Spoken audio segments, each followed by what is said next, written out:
uh, kepada Allah Subhanahu Wa Taala dengan rahmatnya dan dengan limpah kurnianya kita dapat berjumpa walaupun berjauhan, dan Miss Indana daripada Taiwan, dan juga kepada peserta yang lain daripada uh, dipanggil serata-rata. Okay. I hope that I mean, not only from Indonesia and Taiwan, but I hope that this is my great pleasure to share with you about what I have done, and currently we did on the yes, of course, it's Malaysian studies. Alhamdulillah, we hope that what we will share today, I hope that you will gain something, especially my intention is to share my knowledge. Inshallah, it will benefit for us not only in dunya but for the akhirat. Inshallah, I mean, I have shared with Ms. Indana. Oh, can I share with my Indana? Ms. Indana? Yes, Yeah. yes, Professor. Yeah. Okay. So Yes. it's still blocked. Post disabled Still participants. working. Okay, right. Okay, no problem, Professor. Yeah. Okay. We wait until the host. Oh, actually, you can share screen. Yeah. Okay. All right. Yes.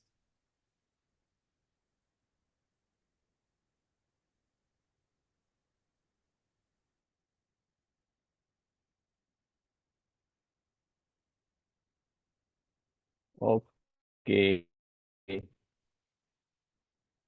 Is it clear with my screen? Yeah, already saw that.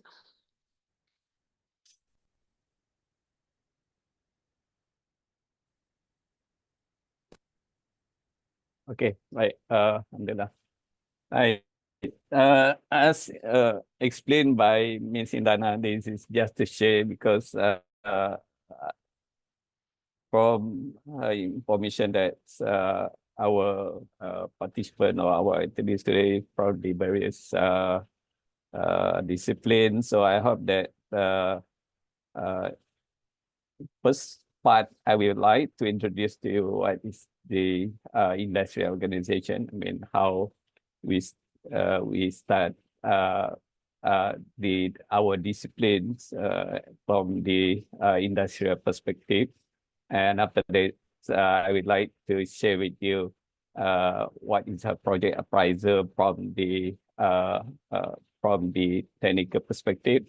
Then that part might be is quite tough because it's really cost and benefit analysis. So just to share with you, I think this is my opportunity to introduce what is cost and benefit analysis, even though it's quite technical. I hope that within these 2 hours, which Ms. Indana informed me say, so I hope I can say something with you, and inshallah is I mean for the first part is more theoretical, and as we know that we have to know what is the structure, conduct, and performance from the industrial study or industrial economics, and how we try to integrate the interaction of firms, and of course we have to know what is the barriers to entry from the public policy. Okay, I have attained some lecture from Indonesia competition policy. I mean, Indonesia competition commission last year. because Malaysian competition policy invite them to talk about the progress competition policy in Indonesia and some other country in Southeast Asia. So, but this what I would like to say today is not about the competition policy, but how we try to study the industry. Okay?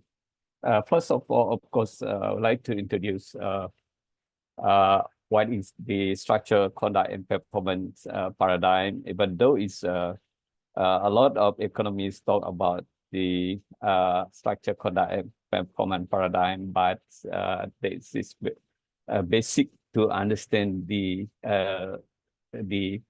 firm's behavior. Okay, so what is the firm? I mean, from the firm perspective, might be we can say that firm try to, I mean, from the neoclassical, we say that firm try to minimize the profit, right? And from the public policy perspective, of course, we want firm try to provide efficient services or to produce goods and services at the specific price. And for publics, of course, we want to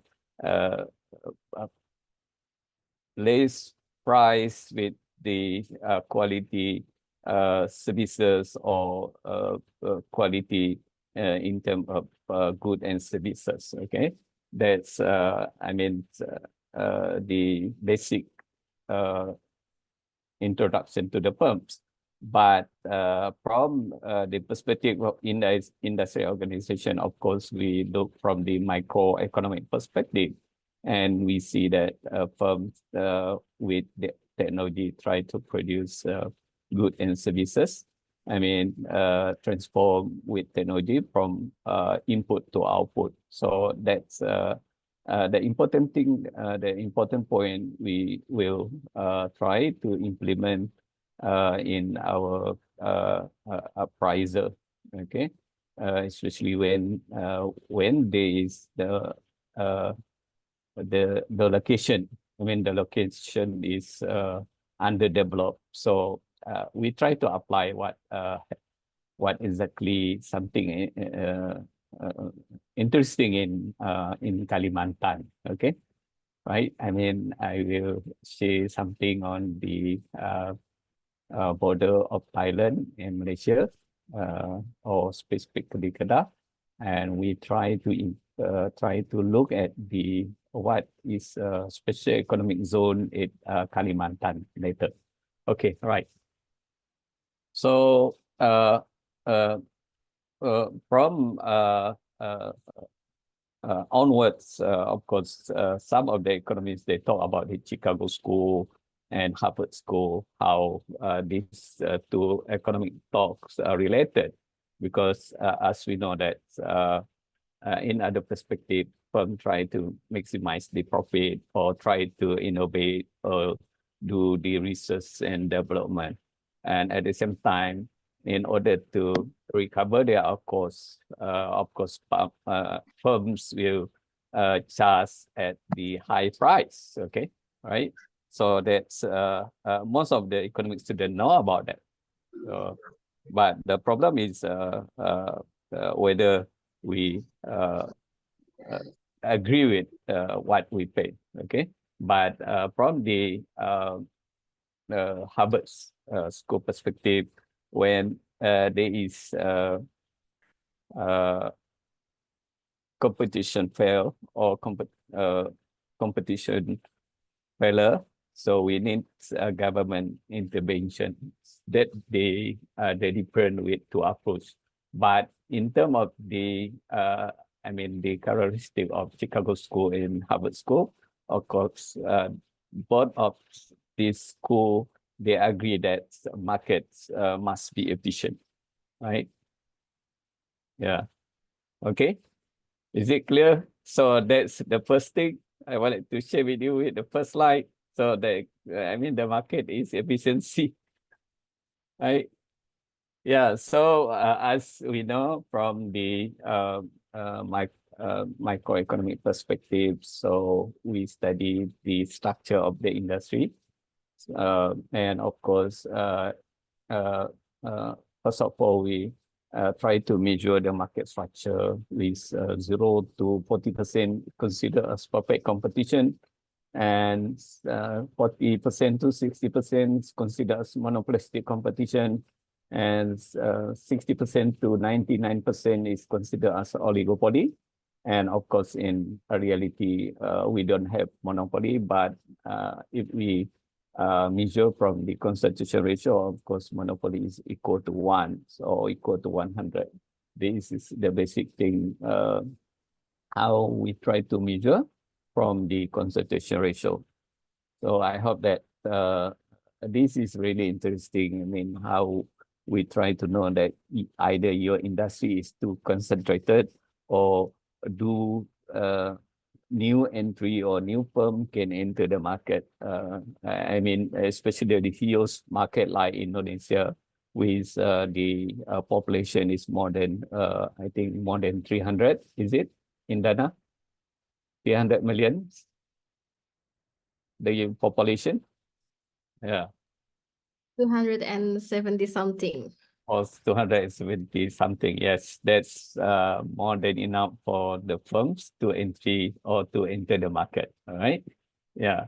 So this is how we look from the market structure, from the perfect competition to monopolistic competition to oligopoly and monopoly. So as you know from the theory, perfect competition this is the characteristic of perfect competition. Might be this is very basic to understand the market structure, right? As I don't think it's difficult for economic students to understand the characteristic, but we look from the from the basics of market structure. Of course, in real world, it's quite difficult for perfect competition. Okay, right. So what I can conclude from the perfect competition is easy to entry. It's no barrier to entry, and as we know that is P equal to MC. Okay, or price equal to marginal cost. And this is the what we look from the theory. So what is the theory of monopolistic competition as shared by economists in industrial organization approach? And we have a theory oligopoly here, and we have how they look from the oligopoly perspective. So as we know that from the perfect competition, from the competition, monopolistic competition, oligopoly, we know from the size of the firms, or the numbers of firms in particular market, right? Yeah. And for static and dynamic, because we try to apply the new method to study the industry organization. So that's mean economic student can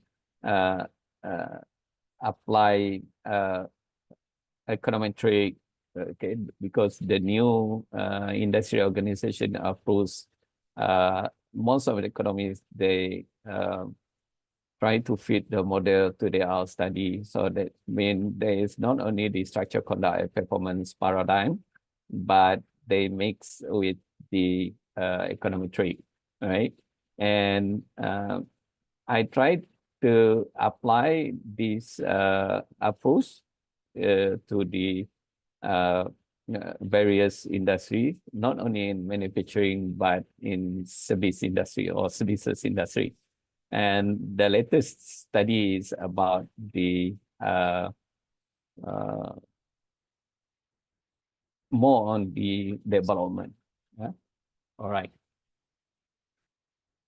Okay, this is what we call as the structure, conduct, and performance paradigm. Yeah, what is conduct? That is more on the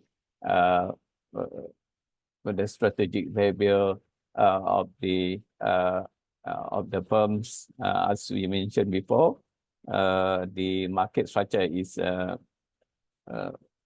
determined by the numbers of the firm or the market power. So from the concentration ratio or from the Pinal Hirschman Index, SHI, we know that the type of market structure or market power, because from the market power we will know what type of the market structure will be in particular market, right? Especially in manufacturing, and there is a lot of industry in manufacturing and in the property industry, or construction industry, or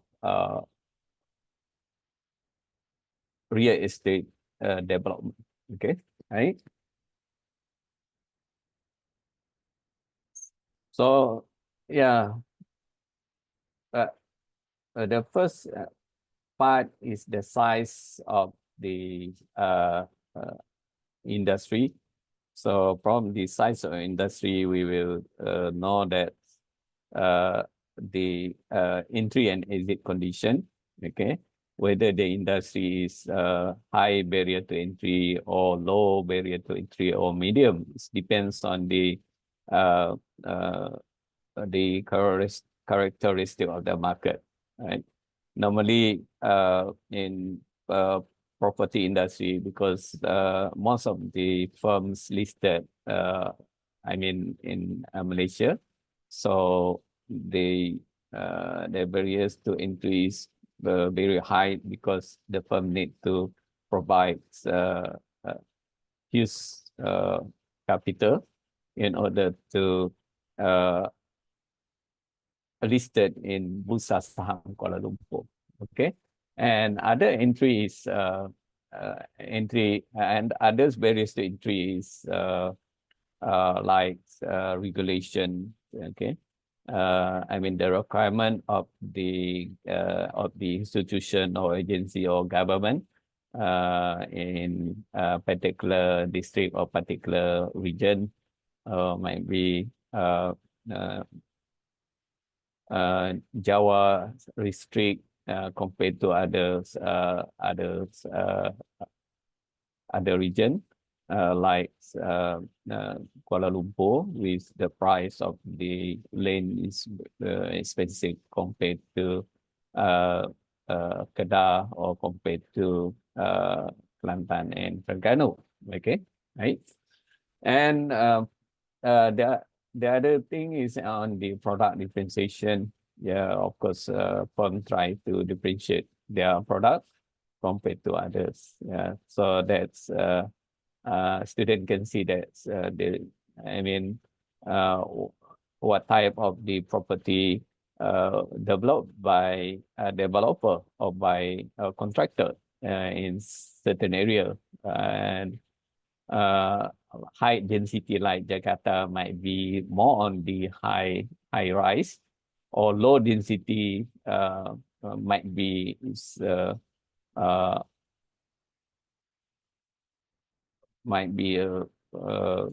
terrace house or semi-D or other type of the bungalow. Okay, right? And for vertical integration or diversification, because it's very important, especially the geographic of the Indonesia, because a lot of island, so that might be there is certain circumstances for firms in Indonesia to transport their material or their technology to other locations. So for for Malaysia, in Peninsular Malaysia, I think it's not much different, but for Sabah Sarawak, quite significant because in terms of location, right? Yeah. Okay, and for conduct, yes, of course, because firm try to survive in their businesses, and of course, they try to maximize profit, and of course, they look for the very good in terms of raw material or input price, with they try to minimize their transaction costs. Okay, so I think for the material might be not an issue in Indonesia, especially building material, like the cements and others, concrete. Okay, but in Malaysia the issue is on the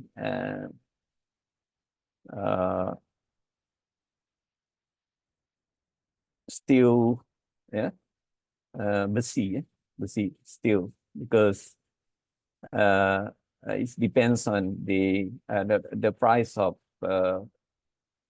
war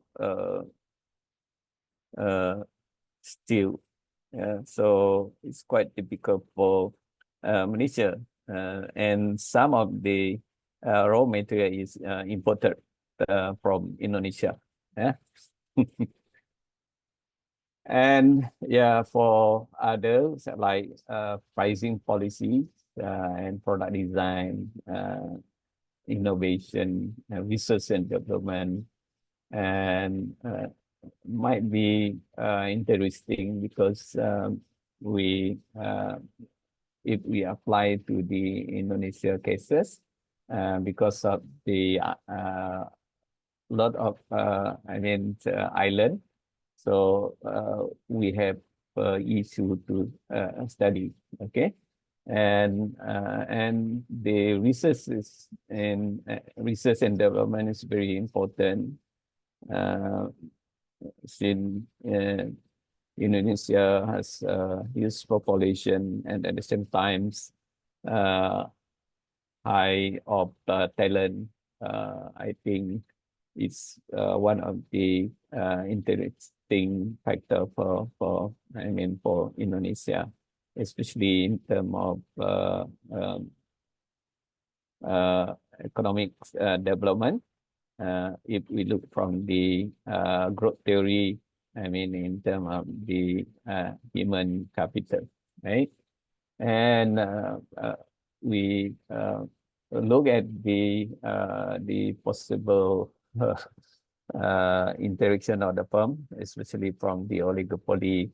There is a collusion, or might be you're familiar with what we call that vertical integration, or pakatan in Malay, or at the international level. Of course, we know that there is a cartel.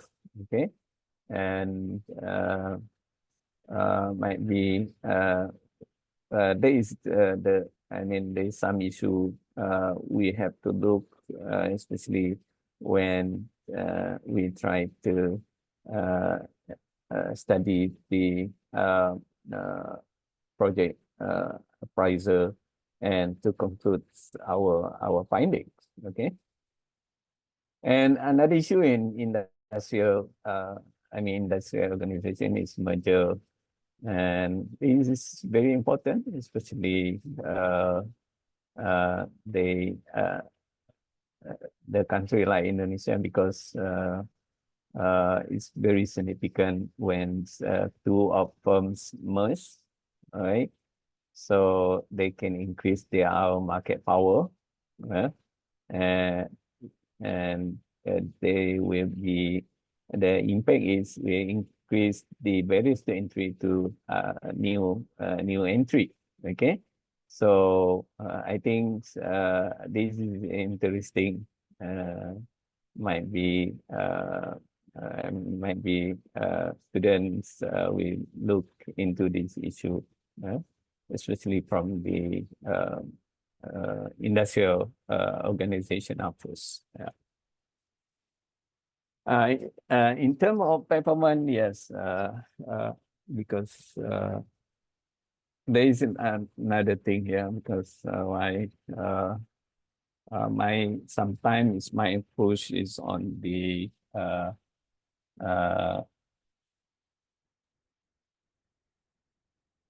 it depends on, I mean, the data is on the annual report. So and the survey by Department of Statistics in Malaysia. So sometimes the finding is very interesting, okay, especially in the property industry. So we can see that because most of the firms, they are significant in terms of size of capital or size of asset, okay, and I think it's similar with Indonesia, especially in terms of ownership, right, and in terms of locations, and in terms of establishment, okay. So we have a few cyclical, and we study that how firms survive, okay, especially during the Asian financial crisis, and the latest is subprime during the 2008-2009. And of course, the impact of COVID-19. Okay, right. So how this affects the profitability? It's quite significant when we look at the annual report, because when we apply to the Malaysian property, there is decrease in their sales, and of course when the sale decrease, they will affect their profit. So here we can apply the hypothesis, profitability hypothesis. When sales increase, so of course the profit will increase. But during the COVID-19, most of the firms,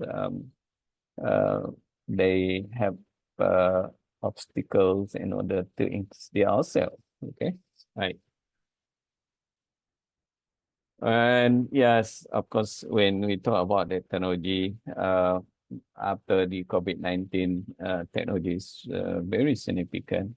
Most of the economists talk about AI, and but you look from the economic growth, we can see that the solo growth model already, talk about the solo residual, about the technology, how certain country, they will enjoy the rapid growth because of the technological progress in their country, compared to other country which is less technology or less economic growth. So that's the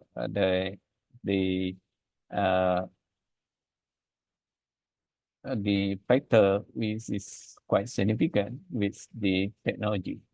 And when we study about the performance, of course, we try to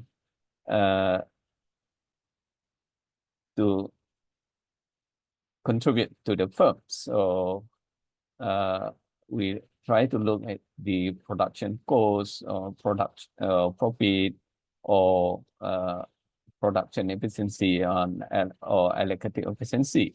And this is quite practical, especially for the finance and economic student, because from here we able to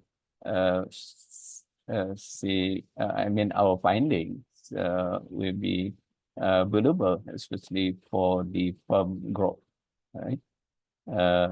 In our country. I mean, in terms of firm growth or in terms of policy implication, which we can suggest to the policymaker, right? Yeah. Yeah, the sound is quite, but it's interesting at certain level, especially for master student or for PhD students. I mean, we try to look at the certain policy implication, which is valuable for our country. Okay, right? And yeah, what I said before, yeah, that's how industrial organization approach they mix with econometric, because they try to look at the issue in the new industrial organization approach, especially in terms of production efficiency, cost efficiency, or profit efficiency, or revenue efficiency, right? Yeah. Yeah, this is very important because, of course, project appraisal is related to the government policy, okay? Especially in terms of the development of certain zone. I don't know, might be Miss Indana or other student can say, can share with us, especially the new development in Kalimantan, with your government will shift the administration to Borneo. So how there are policy, especially in terms of sustainable, okay. So do we look at the requirement by Paris Protocol about the or SDG, Sustainable Development Goal, in order to reduce the carbon, okay, right. And from the perspective of industrial organization, of course, we look at the government policy, especially in terms of regulator, okay, in terms of land acquisition, I mean, and in terms of property development and others, building, which is related to the property development and construction, okay. And from the competition itself, especially property developer, so we as a buyer, of course, we want the price of the property is affordable, okay, right? And yeah, that's the issue, especially in property development, okay. So this is interesting. I mean, how we try to compare the price from various part of Indonesia, because I mean, in terms of in the Indonesia geography, this is different location. So it's days varies in terms of price. and then it varies in terms of raw material, and other thing is how about the regulation. Okay, so this is very important. I mean, how we try to evaluate our market, our own market, right? So might be Jakarta is different because I don't have experience to study the property development in Indonesia. Yeah, might be after this when we can collaborate with your university. I mean, inshallah. Okay, so finally, of course, from the policy perspective and from the regulation, yes, of course, we have obstacle about this because different, like in Malaysia, different state, there is different regulation in terms of property development. Okay, because as you know that land matter is state matter, right? So I mean, Borneo is different compared to Peninsula Malaysia in terms of land matter. Okay, right. Yeah. So this is the conclusion what we discussed before. Okay, right? As you can see from the slide, there is the supply condition and demand condition. And if we look at the structure, conduct, and performance paradigm here, and how the government intervene in the market, okay? So if we try to apply from the Chicago School or Harvard School, we, of course, uh, the firms trying to survive, and of course they try to minimize their transaction costs. Okay, yeah, that's I mean, when the when we control, I mean, when we achieve efficiency in terms of cost, possible to increase the profit. I mean, for the firms. So that's I mean, that is why we have profitability hypothesis here, and of course we have government regulation or government intervention in a market. Okay, all right. So, okay, that is my first part of presentation. So, anything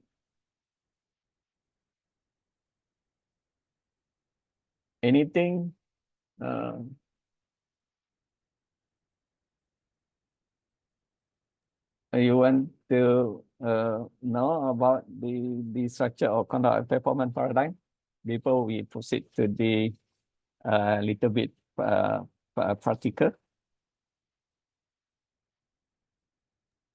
Yeah, so guys, so do you have any question about this topic for the first topic? Because Professor Muhammad Ridwan's have another case, right, Professor? Another slide actually. So Yes. let me remind you all because we have three best participants and we will choose three best participants. So please what in our chat box, or you can also hand in this Zoom. You can also directly ask to the professor. Do you have any question about this material? Maybe no, professor. Okay, all right. So we have a Q and question and answer session, means in that after the presentation. Yes, Okay, professor, in last session. right, good, yeah. So maybe later we have a 10 minutes break, professor, Okay. at 12 p.m. in your country, in Malaysian country. Okay, Yeah. all right, After 12 p.m. we have a 10 minutes breaks and then we can continue our course. okay, all right. Thank you. So Do you mean the break now? Okay, no problem. Yeah, Because yeah. we will start another session after how many minutes? 10 minutes? 10 minutes. Okay, all right. Okay, yeah. Okay. We So will okay, at 12 p.m. maybe. It's okay. okay, all right. Okay. Yeah, So everyone, let's have a take short break at 10 minutes. Thank you. right. Yeah.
Well, everybody, Professor Ridwan, are you here?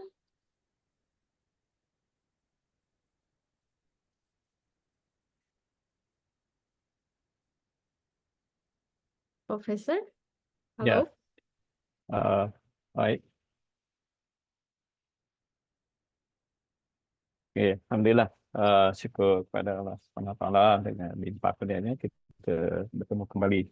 Alhamdulillah, we continue our session with the practical project appraisal. We have the in the borders of Thailand and Malaysia, but at the northern part. So this is very interesting because might be if we have the opportunity, we can apply to Kalimantan, Sarawak, and Sabah. But of course, it's not for the undergraduate. I think it's more than that. Might be the lecturer from the Ahmad Dahlan universities or universitas and Miss Indana can propose to the university and of course the government in Indonesia. And this is a real case because we have complete just a few weeks on the study of the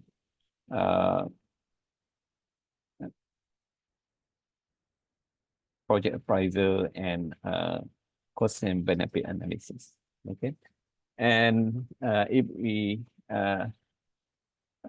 look at the area, the proposed development area, of course, the area is empty. Yeah.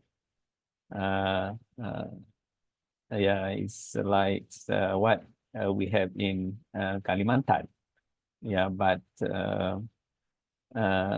since there is initiative by private sector, so they appoint us as a consultant to study the area, and the area called as Putra Special Economic Zone. So close to border our neighbor country is Thailand, but Thailand is more advanced because they already announced for second phase of Songkla Special Economic Zone.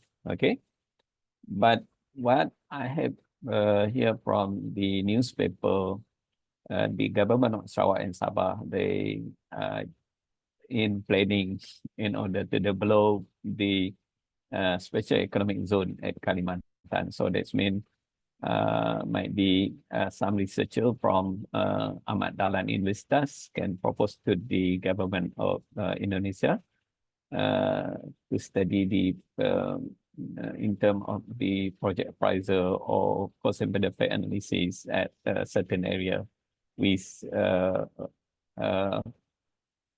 might be can contribute to the economic development, especially with the Indonesia and Malaysia, of course, Kalimantan, Sabah, and Sarawak. Okay, right.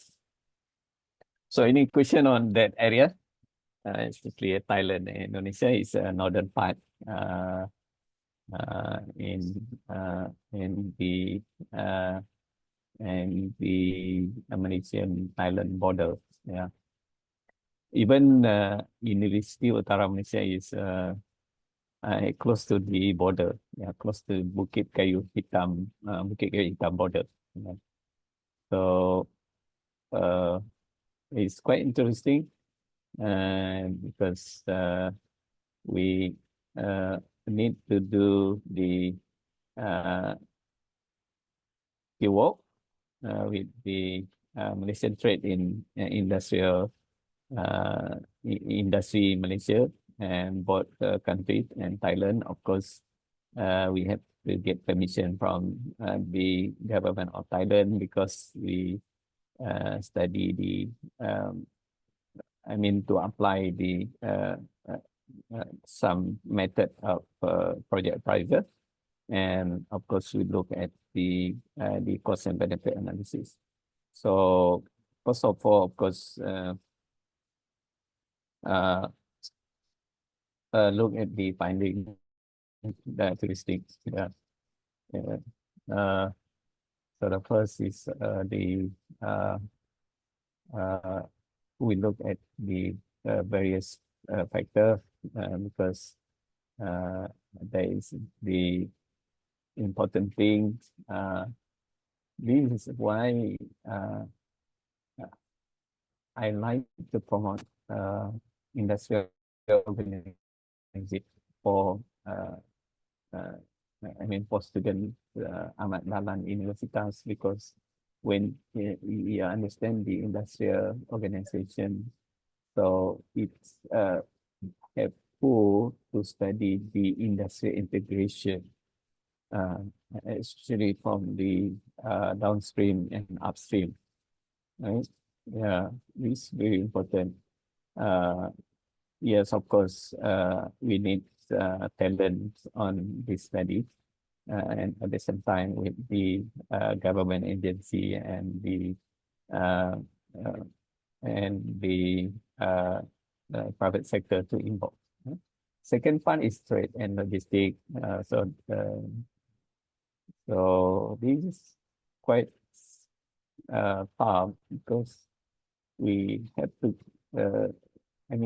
We went to some club board in Penang for to look at the opportunity of the goods movements from these two ports, and we have a Samarinda, is it Samarinda port, or we have a Balikpapan at the Kalimantan? Balikpapan, I think it's Balikpapan. Yeah, is it Balikpapan, Indana? Yes, Balikpapan, Professor. Yeah. Okay. So and yeah, this is this is the important thing here, right? If we suggest the industry, so possible to provide or to create a job, okay, especially for the talent or the community in certain area, okay. And protection is incentive because we need to get from the government. We have INPGT, all right. Special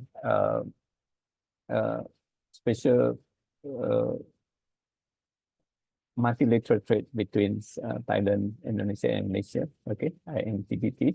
So might be we can utilize with this trade facilitation, right? And taxations, and of course the cost, and the last one is cost and benefit analysis.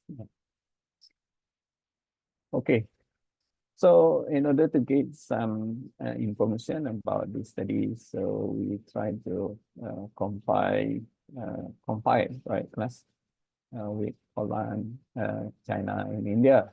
So this is close to our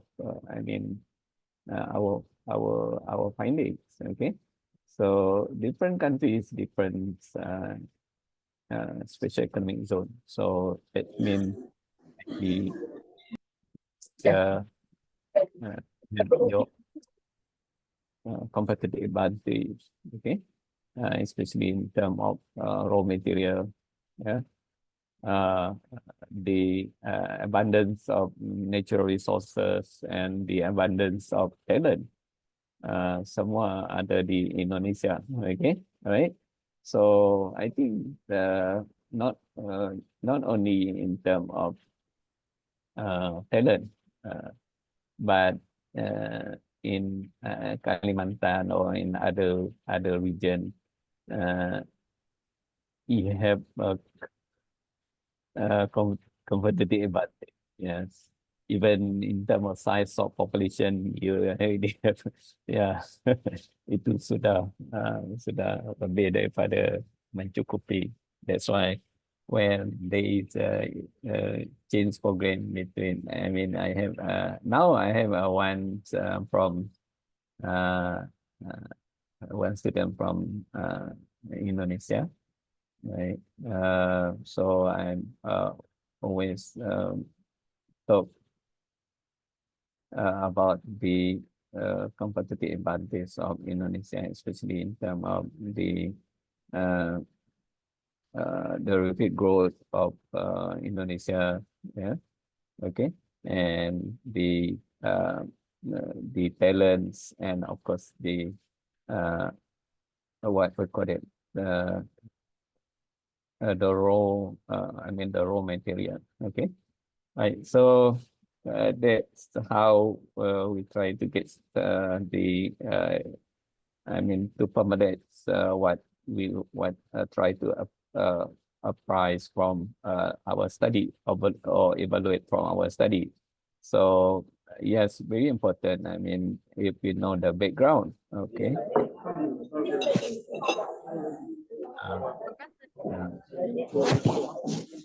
Background. So we have to know that the size of industry, the numbers of the firm, the varies the entry, right?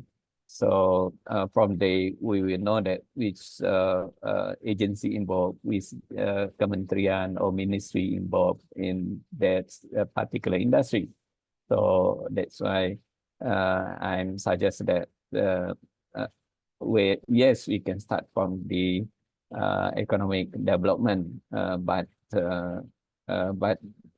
I think because I'm more on the industrial economic, so of course I'm biased to suggest the study from the industrial organization outputs. Okay, all right.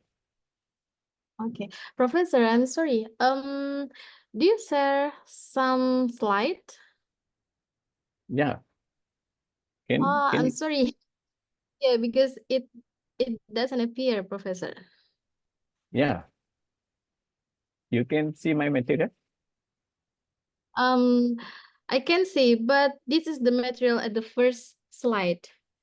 Oh, okay, all right. Yeah.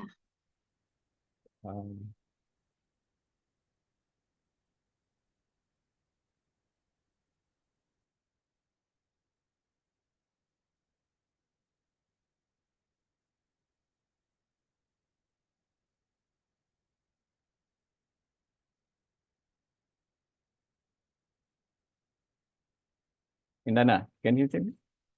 Yeah, we can see now. That means I had to start. So we lost. Oh, okay, Professor. Okay, right. Yeah, thank you for your remind, because yeah, this is very important. The study is as I said before, the area of Malaysia and Thailand. Okay, right? Okay, so yeah, this is how I mean we this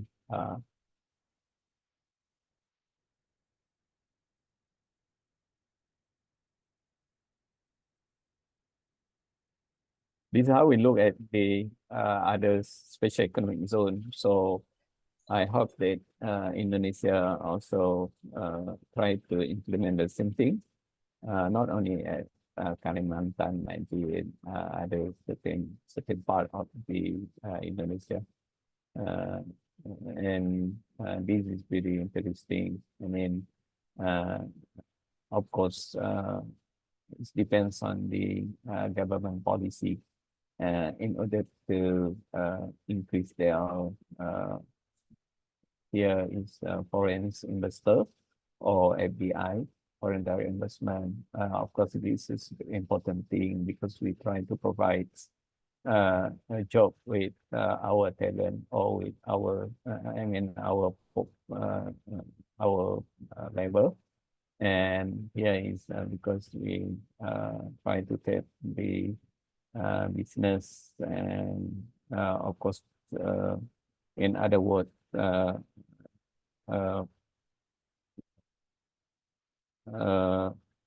to produce goods and services, okay, right? And similar with other countries, China and India, okay, right?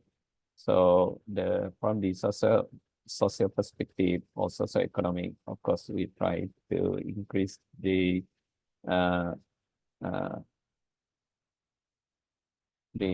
living standard of certain region or certain part of the economic development. Right. So yeah, this is just to say because different state or different regions, different key sector. Okay, right. So Kalimantan is different. Samarinda might be different, or Balikpapan is different, or Java is different. Java, okay, or Sumatra or Makassar is different. It depends on the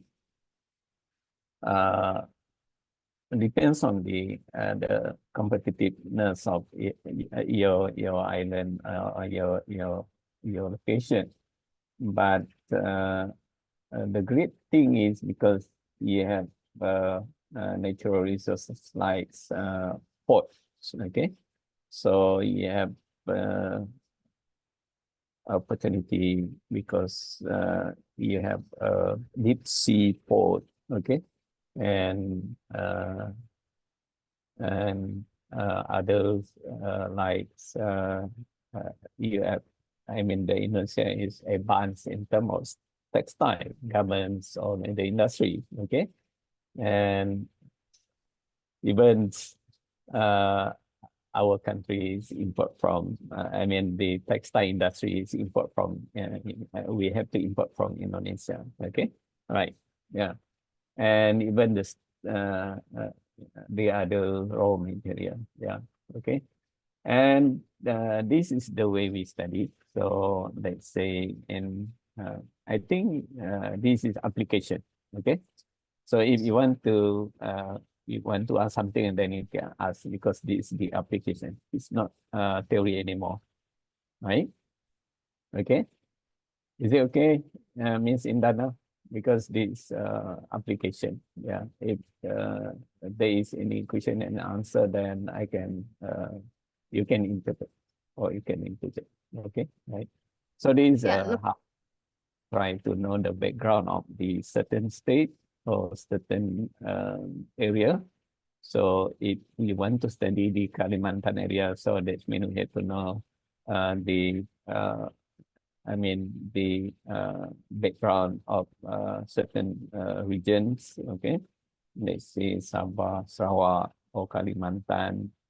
I mean, what they are competitiveness, and how we try to synergize between these three states, or between these two countries. Yeah. Okay.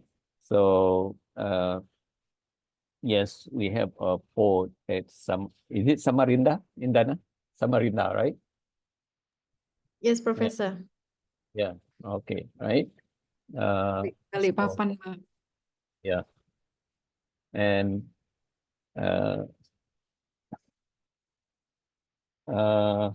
yeah, I still don't have opportunity to go to the new location. Might be after this. Yeah, I mean the new administration of Indonesia, right?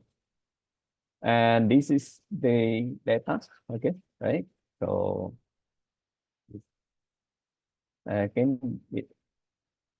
is it clear? Yours, I mean, It's clear, right? The slide is clear. So this is between two countries, and this is Songkla, Thailand, and this is Kedah. Okay, so we need to know the exactly the population, the labor force, employed and unemployed, okay, and monthly income and expenditure. So because this is the things that we need to know, okay, right. And this is the what the investments in certain sector or subsector in this state, okay, right? Yeah. Yes.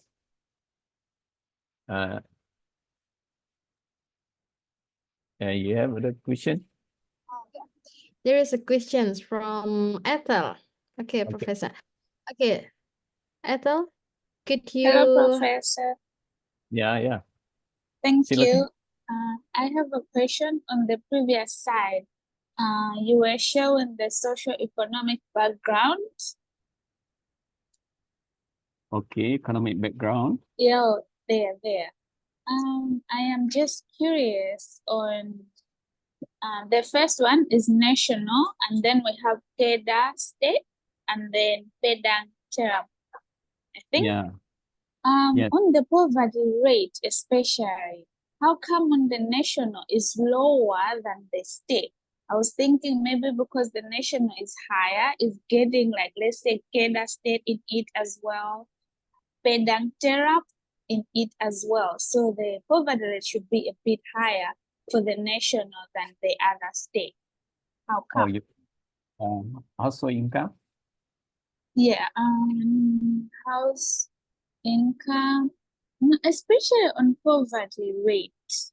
Yeah, house income is higher, and household expenditure, of course, is higher as well. Population is higher, but the poverty rate is lower than the state. How come? Oh, I see. Yeah. At national, yes, poverty rate is 6.2. Yeah, because this is at the area. I mean, the data is within the area. It is not ratio to national. 9.1 is not ratio to national.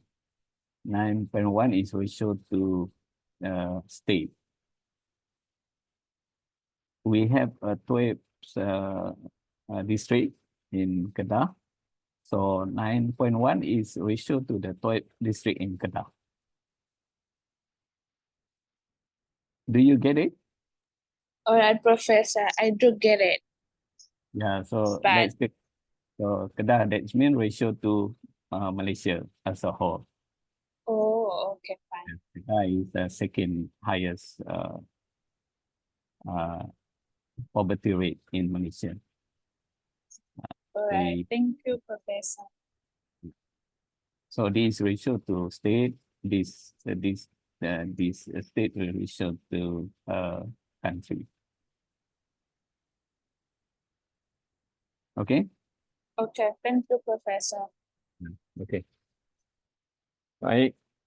Yes, that's a good question. At least you know that how to get the data, and the technicality is there because it's quite difficult to get the data within the short time. Okay. So you need to get permission from Department of Statistics, let's say in Indonesia, okay, or in your region, specific region. Let's say we try to develop the new administration at Samarinda area.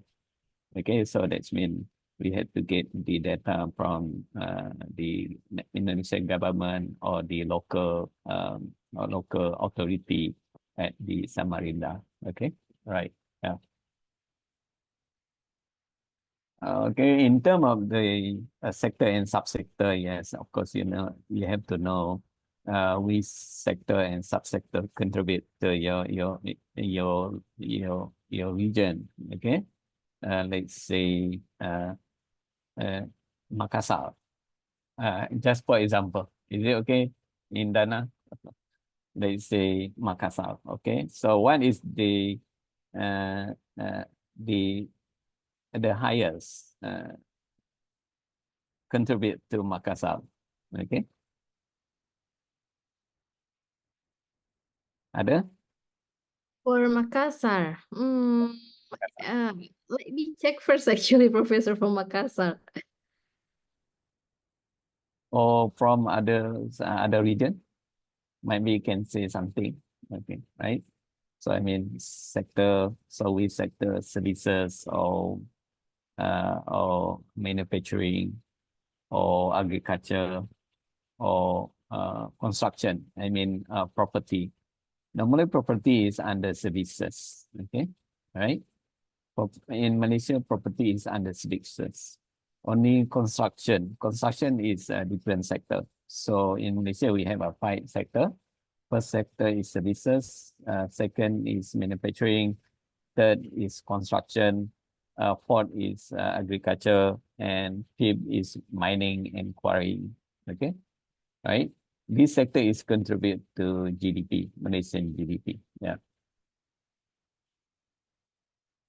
Okay, this how we study it. We try to look at the agriculture. This is agriculture. Okay, so yeah, we have to know the how much we consume and the how much we import. Okay, from foreign country. For example, we import from Thailand, or we import from Indonesia. Okay, right? And mutton or kambing. Okay, so how much we consume, how much we produce domestic supply, and how much we import. Okay, but probability because these two these two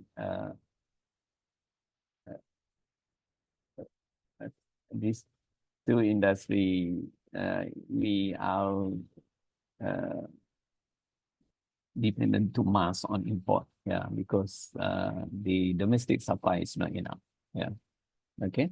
So that means we have to import from other countries, especially New Zealand, Australia, India, right? And this is the important thing, because what we call it is high value. Okay. So from the industrial. So first you have to know the 5-digit industry. Yeah. So I think it's similar. Do you know the standard industrial qualification? You can get from the statistic department. Then I think it's interesting, because in order to study the industry between two countries, so might be you can start from this definition. Okay, so the standard industrial trade qualification is ITC. So we have a harmonized code, what we call it harmonized code. Okay, I mean that's for the export and import. Here is for the local 5-digit industry. So as you can see from slides, we suggest that the processing food, okay, meat, chicken, fish, and cashew. And of course, for coffee, coffee, yes, the domestic supply is not enough. So this means we have to import from Indonesia. Okay, it's similar with cocoa. Cocoa also we import from a foreign country. And not only Indonesia, but we also import from Brazil, yeah, and the others product. Okay, so this is how we try to get the background of the industry. So when we know that there is potential from the background of the district, and the potential of labor, okay, and the level of education. So you can suggest. So with industry, with sector, you can suggest to the developer or to the owner of the project. Okay, all right. Okay, is it clear? This is first step, second step, and this third step. Okay. Okay, now you do the report. Yeah. Okay, so construction cost, environment, because we talk about the sustainable development, and we talk about the economic cost, and after that we suggest the cost and benefit. Yeah. Okay. Yeah. So this is what I call that the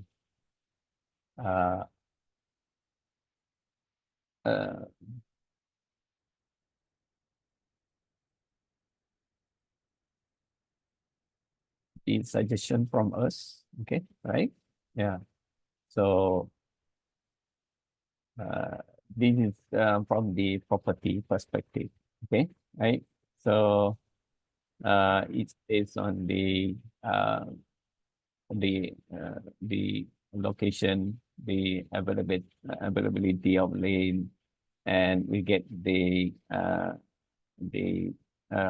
index, construction material index from Construction Development Board in Malaysia, and at the same time we try to get the construction index from other source. Okay.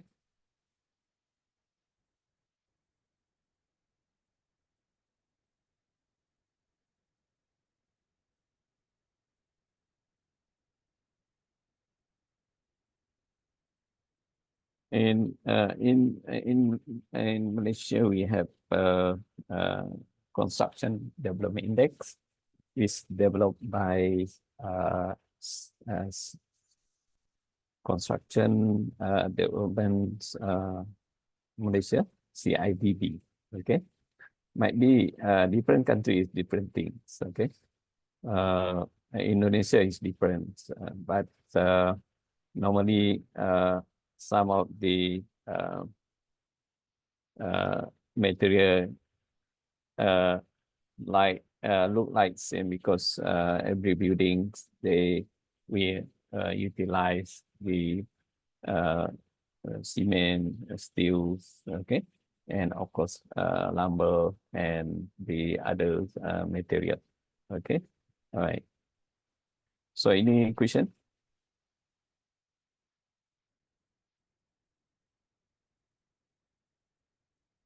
Ada? So far okay. Oh, so far okay, Professor. Okay, all right. There is a questions, but maybe you can answer in the last session, maybe, Professor. Okay. Okay. This is about the when we talk about the sustainable. Okay, we have to yeah, because there is a requirement, right? Yeah. So when you develop, so we have what we call it ways.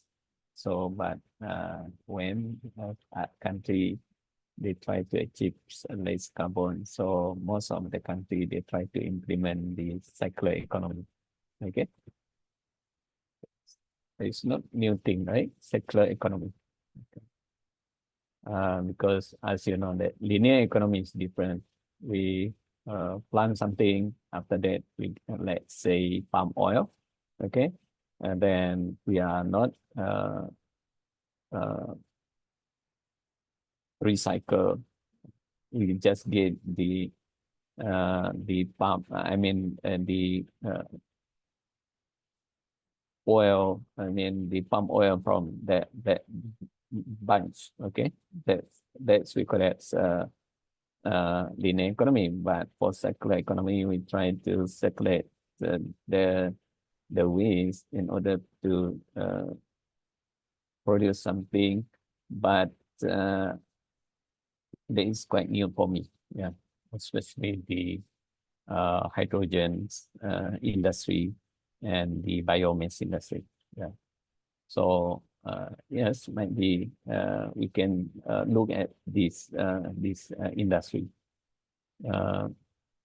I have studied a few things on the hydrogen industry, but still at the initial level. Okay, right. And this is job from the economic perspective. So, as you can see here, so job destruction, job we have a tech assumption. So it might be different because Indonesia corporate tax or import tax, or it might be different. Yeah, right. Okay, this is the benefit analysis. Yeah.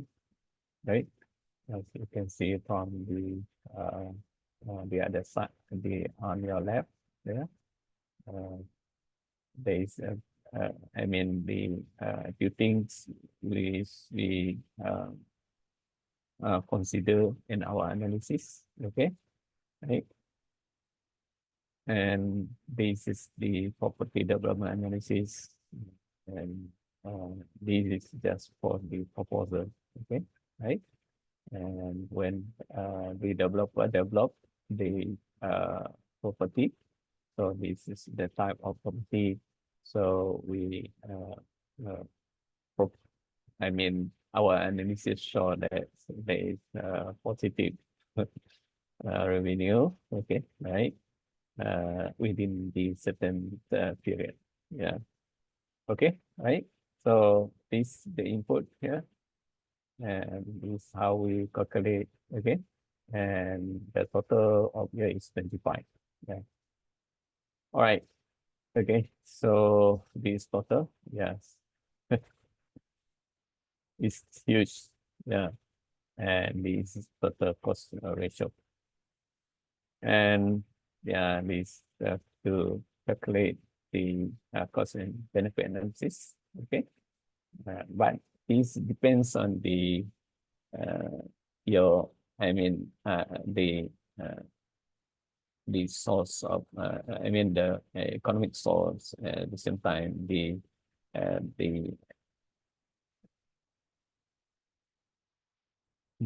area, let's see, in Thailand and Malaysia. So we have already a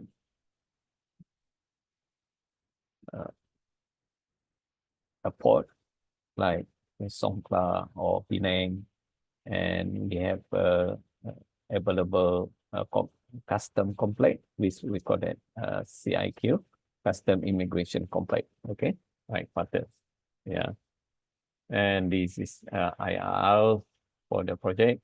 Okay, and yeah, this is our forecasting with a very simple forecasting. Yeah, right. So this is the practical, I mean, practical part of the analysis. Yeah. Okay. Right. Okay. Okay, thank you so much, Professor Ridwan, for the insightful lecture for the first meeting at this day, actually. So guys, we still have a lot of time before at 1 p.m. at Malaysian time or 12 p.m. at Indonesian time. So today, so right now, time to question and answer. So guys, let me remind you, for you that have active in this summer course, we will have a prize, we will have an award for you all, for 3 best participants. So let's use this opportunity to ask something to the professor. So do you have any questions, guys?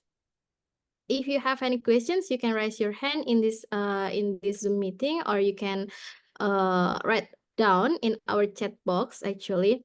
Oh, okay. I already have some questions, Professor. Let me read the questions first. The first questions: how does the project adapt to future technological changes or trends? Or maybe you can also see in our chat box, Professor. Yeah, because it depends on the project owner. If because they mentioned about the technology, and of course it will involve the AI. But since we divide the project into phase, okay, first phase is quite difficult because involve a lot of capital. That's why we suggest that in order to utilize the technology, especially in terms of production, in terms of integrated smart farming or smart high technology. So we suggest that in the second phase or third phase, we utilize the technology. Is it? Okay. Can I ask a question? Is there any response from Aulia? Maybe, okay, Professor.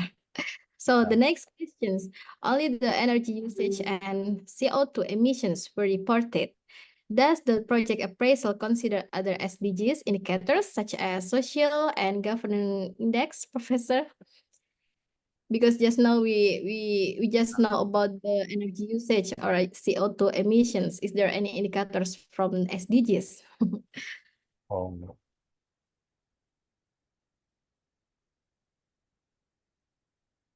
Social and governance index, yes, because it depends on the owner of the project.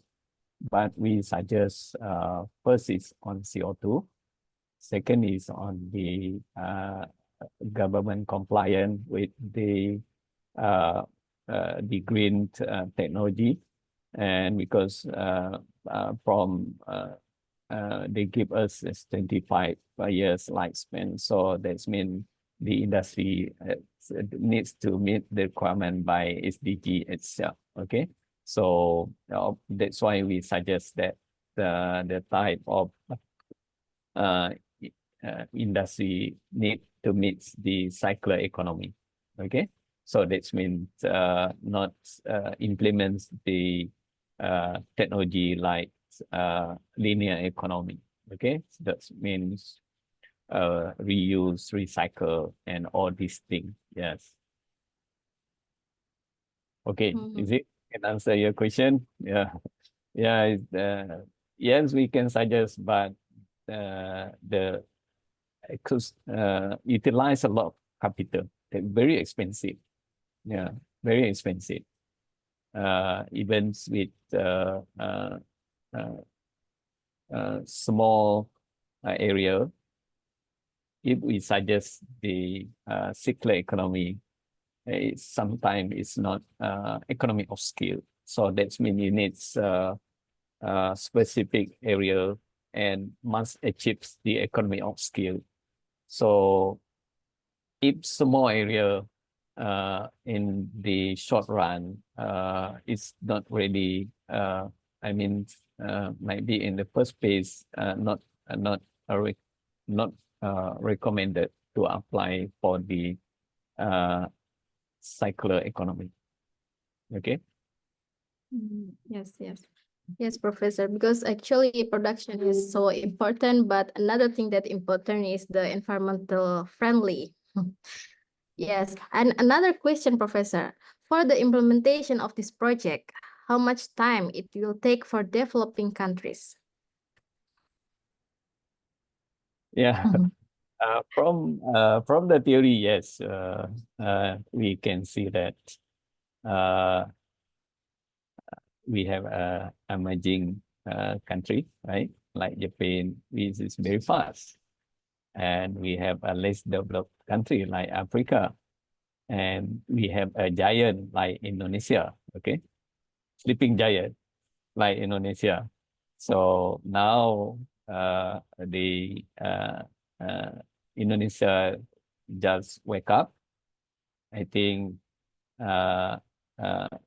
it's I think honestly, if you try to compare to China, so China when they developed the country after they liberalized in 2000, it's very fast. Within the 10 years or 15 years, they achieved a double-digit growth. Okay, so I think you have natural resources, you have a talent, and your government support economic growth. So I think Indonesia can achieve within the short time in order to achieve the high economic growth, right? Yeah. Yes, Professor. Okay. Not So your again. question? Yeah. Yeah, we still have 4 minutes. Is it okay? Maybe one questions more. Yeah. Looking ahead, how do you anticipate the project appraisal process for global initiatives may involve in response to trends like digitalization, sustainability, and changing investor preferences? Yeah. Thank you for the question. Yes, interesting. Yes, first of all, of course, your country need to meet the requirement by SDG because in 2030 or in 2015, we had to meet the carbon compliance. Okay, so most of the country then try to reduce the fossil fuel in order to minimize their carbon. Okay, that's the first thing. And second thing, what I discussed before, this is consume a lot of capital. Yeah, and might be for small firms. Yes, can we say that small firms is quite I mean, it's quite not typical, but the government need to support with the technology. Okay, so yes, of course, your government need to subsidize in terms of transform from I am not called it traditional, but labor intensive to digitalization. But the problem is with small scale firms because they need to invest or a lot of capital in order to transform from labor intensive to the digitalization. But in the long run, I think if your government support the industry, it could be better because normally in growth theory, of course, the country which is advanced in technology, they will enjoy the high growth or tremendous growth. Okay, right? Hopefully can answer your question. Yes, because most of the developed country, we have a problem with the capital. Yeah, right. So that's why we need investor to invest in our country in order to help us. Okay. Of course, our objective is they transform the technology, right? But normally, in the reality, is less. Yeah. Okay. Right. Yeah. Okay. Ada lagi? Actually, there are some questions, Professor, but maybe later some participants here can contact you maybe to the email. So I will share email and the material of the Professor Ridwan to the group later. Okay, thank you for the all of participants who already asked and who already participate in this summer course at the first session actually. Professor Ridwan, thank you so much for your insightful lecture, for your impressive material about the project appraisal, but from the industrial organization. And now we already understand about how to compare Malaysia, for example, like you give us the case just now. And actually, Professor Ridwan also mentioned a lot of Kalimantan and Sarawak, yeah, because Sarawak is one of the state of Malaysia, and then Kalimantan also is one of the city of Indonesia, and they have a close border, right, Professor? Yeah, in the same island. So that's why Professor mentioned a lot of Sarawak or and Kalimantan, because we have a closest border between Sarawak and Kalimantan. So thank you so much, dear participants here. Thank you so much. And we still have another session later, our second session. And please, please, you have the opportunity to get the awards, become active participant. Okay, so don't forget to fill the attendance link in our chat box. Thank you so much, Professor Ridwan, for your yeah, I'm so honored to be your moderator, and we can my sharing. And yes, you can email me if you have something to ask about the industrial organization and the study of the industry. Okay, right? Assalamualaikum warahmatullahi wabarakatuh. Waalaikumsalam warahmatullahi wabarakatuh. Eko, thank you so much, Professor and participants. So I will give back to our host. Thank you. Thank you, Mrs. Indana, for the insightful session. I would like to remind, ladies and gentlemen, if you haven't completed the attendance form yet, please take a moment to use the link in the chat box. It's necessary to get the certificate. So because time is take a break, because we have to take a break first, and we will continue at 1:30 or 1:30. And please adjust the time to your local time zones. Thank you.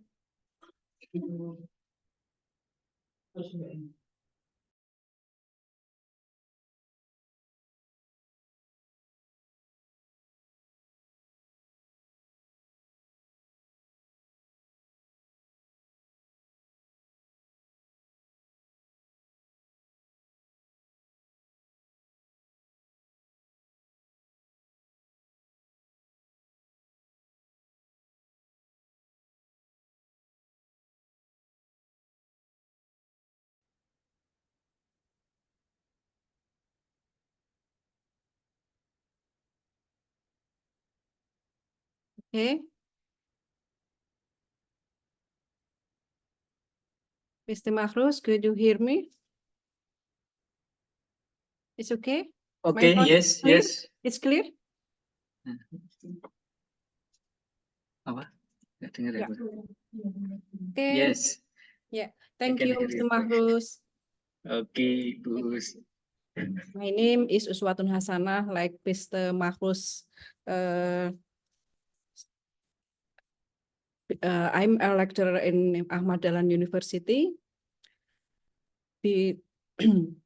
Besides becoming lecturer, I also worked in appraisal or independent appraisal, like Mr. Mahrus said before.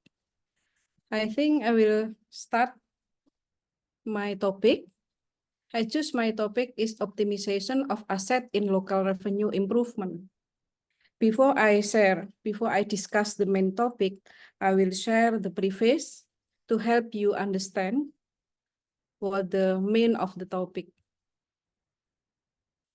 Yes. 1 month ago, I attended a seminar organized by Minister of Finance and the Indonesian Appraisal Society at Central Java in Semarang. The seminar discussed how to increase local revenue through property tax especially special properties. Like you know, Indonesia has 514 districts and 38 provinces. Most of them will still depend on the central government for their revenue. Therefore, the central government always urge all local government to explore and increase their local revenues. Local revenue is derived from local taxes, local retribution, revenue from spirited asset, and other legitimate revenues. One of them is from optimization of asset owned by local government. In this course, in this topic, we will discuss how to increase local revenue through asset optimization along the regulation that govern it. This is the preface of the topic, why I choose the optimization of asset. Government have regulation about management state or regional asset. Its call is barang milik negara or barang milik daerah. Government regulation have many of them. We have many steps. First, requirement, planning and budgeting, procurement, usage, utilization, security and maintenance, assessment or valuation, transfer, destruction, disposal, administration, development, supervision, and control. There are management of state and regional asset of government regulation in Indonesia right now. Its call is PP 28/2020. Peraturan pemerintah government regulation number 28/2020. And then we have many regulation from Minister of Affairs 19 in 2016. We have 15 steps. First, regional asset management official, and then requirement, planning and budgeting, procurement, usage, utilization of optimization, security and maintenance, assessment or valuation, transfer, destruction, disposal, administration, development, supervision and control, management of public services agencies, regional asset informed state houses, compensation, sanction or compensation and punishment. There are steps of management asset with control by Minister of Home Affairs and Minister of Finance. And then we have many problems in management asset in local or central properties. General issues in the management asset. One of them is legal framework that is not integrated and comprehensive yet. Minister of Finance, Minister of Home Affairs, Minister of State-owned enterprise, and respective local government, they have many rules from management asset, management local asset. And second, spread across various locations. Like you know, Indonesia have more 15,000 islands. And then many assets lack of clear legal status and then supervision. No effort yet to inventory potential asset or highest and best use. And then frequent staff turnover or mutation or move to another department. Diverse interests and other distortion between leadership, department, and other council. And then easy loss of asset. For example, the size and the number of assets recorded in the master inventory book differ from reality in the field. And then still consider asset as a cost center for maintenance costs rather than profit center to increase local revenue. This is our problem. This why I choose the topic, because we have many assets, but still cost as a cost center rather than a profit center. I have a magazine from 2020, Tempo, use asset utilization case about 3 assets. The Corruption Eradication Commission KPK in Indonesia is KPK. Oke, Pak Mahrus. Ya. Ya. The corruption of KPK found several issues in the management of national assets, such as Gelora Bung Karno or national sports stadiums, Taman Mini Indonesia Indah atau TMII, Mini Park of Indonesia, and Kemayoran. Kemayoran is one on an airport, but now is housing estate. This national asset, under the Minister of State Secretariat, were assessed as not being optimally managed. KPK, Corruption Eradication Commission, have discussed 3 issues concerning state asset with the Minister of State Secretariat. And then the KPK state that total value of these 3 assets amounts 571 trillion. But based on data gathered, yet the utilization of GBK, Kemayoran, Taman Mini, has not been optimally contributing to the state finance. There are 4 issues of 3 assets. First, land status determination still in dispute and use of joint agreement. And second, asset controlled by others without agreement, leading to unpaid royalties and building use right. The third, ownership processes for some assets are incomplete. And finally, review needed for commercial assets, including Hotel Mulia, owned by the Mulia Group, affiliated with convict figure in Bank Bali Jesi corruption case, Joko Chandra. This Tempo, written in 2020, the case of 3 assets of Minister of State Secretariat. And I continue to the optimization. Like I said before, term of utilization, optimization of regional property.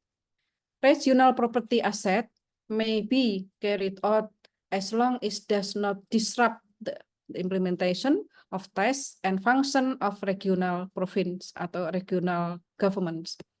Utilization of regional asset does not require approval from the regional House of Representatives. Maintenance and security costs of regional asset, as well as implementation costs, they are the object of utilization are borne by the utilization partner or by the party. Preparation costs from the utilization of regional asset up to the appointment of the utilization partner are charged to the regional budget. Regional asset, there are the object of utilization are prohibited from being pledged or pawned. There are the term of utilization of regional property. And we'll continue of scheme of utilization of regional asset. We have 5 schemes. First is lease. Second, infrastructure lease. Third, KSP or utilization cooperation. And then BGS, bangun guna serah, or BSG, bangun serah guna, or BOT, build, operate, transfer. And then KSPI, infrastructure delivery cooperation.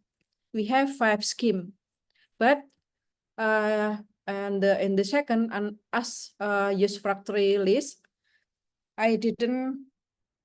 It will be use factory list only between government department. So I don't discuss this topic today. because there is no payment in the second scheme. So I only discuss only 4: list, KSP, BOT, and KSPI, because in the second there is no payment to the government. Object of utilization of regional asset. One is object is land or building, and then other land or buildings. And number 2, utilization of regional asset is the form of land or building can be carried out either partially or entirely. So maybe when the government have land or building, they can lease or other scheme partially or entirely. First scheme, lease, local government own asset that can be leased include: one is land or building that have been handed over by the asset used to the governor, the head, the district. Partially used land or building still utilized by the asset user, other asset beside land or building. When the government have beside land or building, like basis, like dump truck and so on, can be leased to other parties. Other parties eligible to lease regional asset include state-owned enterprises, regional or owned enterprises, private entities, other legal entities. Private entities can include: one is individual, so we can lease, so individual can lease the asset, local asset or central asset. And then civil partnership, partnership firm, limited partnership, limited liability companies, international or foreign institution, foundation, and cooperative. The maximum lease period for regional asset is up to 5 years from the signing of the agreement and can be extended. Infrastructure cooperation can have maximum lease period of 10 years and can be extended. This is talking about the lease when local government have asset, land, building, or the others. The individual or any other parties can lease the local asset. Rental rate of the local asset is the formula for the rental rate regional asset is the result of multiplying one in based on rental rate and rental adjustment factor. The base rental rate is calculated as local asset, local property index, multiply area of land or building, and multiply fair market value of land or buildings. The base rental market is differentiated for regional asset is the form of land, regional asset is the form of buildings, regional asset in the form of both land and building, regional asset other than land or building. And then rental rate of land. The base rental rate for regional asset is the form of land is the result of multiplying A, variable land lease factor, B, land area, C, land value. Land value is the fair market value of the land. So, because the fair market value, it should calculate by appraisal. And then building. The base rental rate for regional asset in the form building in the result multiplying of variable building lease factor, building area. Building value is the fair market value for the building. This is comparison between local and state property. We have table from a regulation of Minister of Finance in 2016. We have the categories: businesses, non-businesses, and social. And then we have form institutional tenant, category 1, category 2, and category 3. When the tenant is businesses, like trade, services, industry, and so on. So when they category 1, they should pay lease, land, building, or other 100%. When secondary cooperative, civil servant atau koperasi in Indonesia, they only pay 75%. And category 2, non-businesses, especially for national education, employee need fulfillment, other non-business activities. We have 3 category institutional tenants. When they category 1, so they pay 50% of the fair market rent. Or then category 3, they only pay 30% of the rental rate. And the third category is social, especially for free public services, social activities, religious activities, humanitarian activities, government support activities, and other social activities. We have 3 category too. When the social activities and category 3, so they only pay 5% of the rental rate. So this category, all of the citizenship can pay with which part of category that they have. When the social communities or religious activities, maybe they can only pay 5% of the rental rate. This only the simple table of Minister Finance regulation about lease or tenant of the local or central asset, state asset. And the second scheme is KSP or utilization cooperation. The second scheme to increase local government revenue, partner cooperative are designed through a tender process. They should tender process. Partner cooperative must pay fixed contribution and share profit annually. So when the investor with the second scheme, so the local government annually have profit from the optimization of the asset during the agreed operational period. The calculation of the fixed contribution of the result of multiplying one if the fixed percentage contribution rate and the fair market value of regional asset used in the KSP atau utilization cooperation.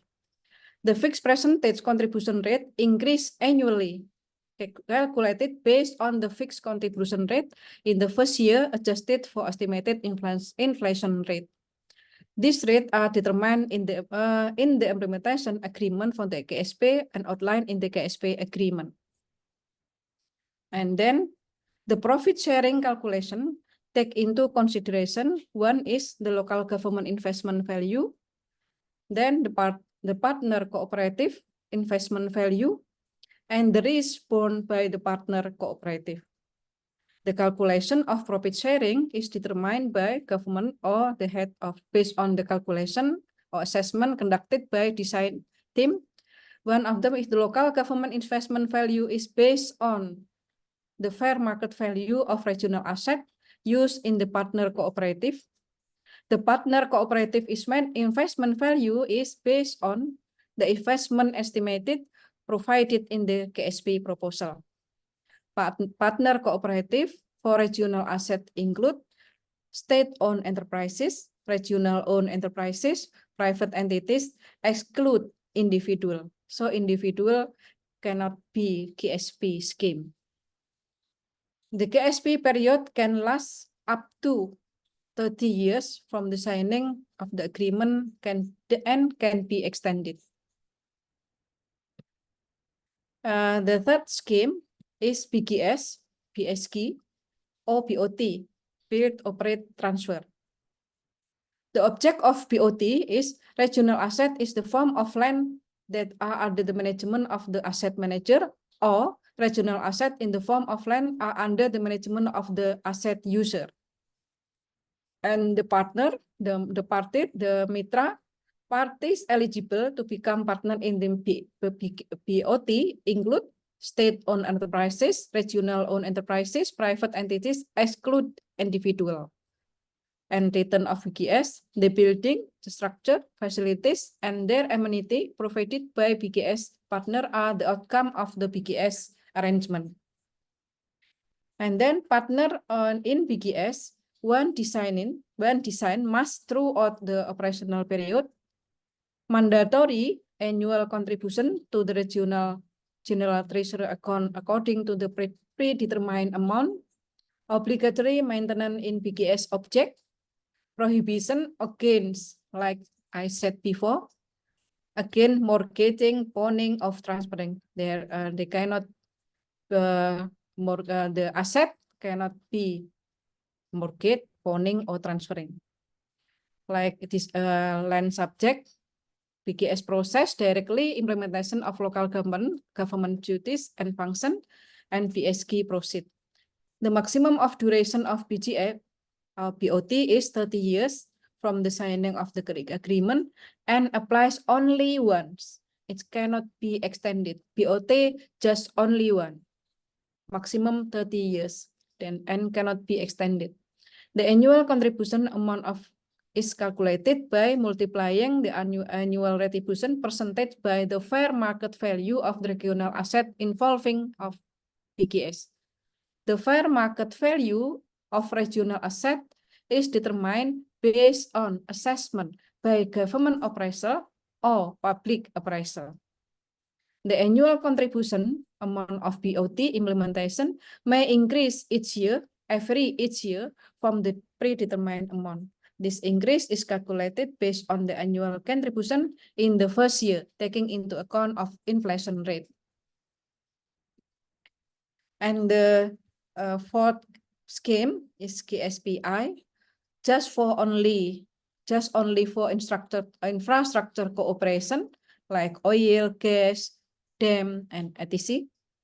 The obligation of KSPI partner during of KSPI period include one, like before, prohibition against mortgage, pawning, transferring regional asset that are the subject of KSPI, mandatory maintenance of KSPI object and proceed from KSPI, potential imposition of excess profit sharing as long as the excess profit obtained beyond what was stipulated at the beginning of the agreement, what's called clawback. KSPI involving regional asset is conducted between the local government and business entities in forms such as limited liability company, state-owned enterprise, regional-owned enterprise, cooperative. The object of KSPI concerning regional asset include land or building, partially used land or building, asset other than land and building. The duration of KSPI for regional asset is up to 50 years from the signing of the agreement and can be extended. There are conditions for asset that can be optimized. One is asset in strategic location, like in central business district, or in trade office area, and so on. And second, higher commercial value, and then relatively large land area, aging building, low productivity, and asset is idle asset. Criteria in analyzing highest and best use. There are 4 highest and best use. They should be physically possible, legally permissible, financially feasible, and then maximally productive. Physically possible, it means land size, land shape, width, frontage, elevation, topography, soil bearing capacity, location, position, accessibility, and improvement. It's called physically possible. And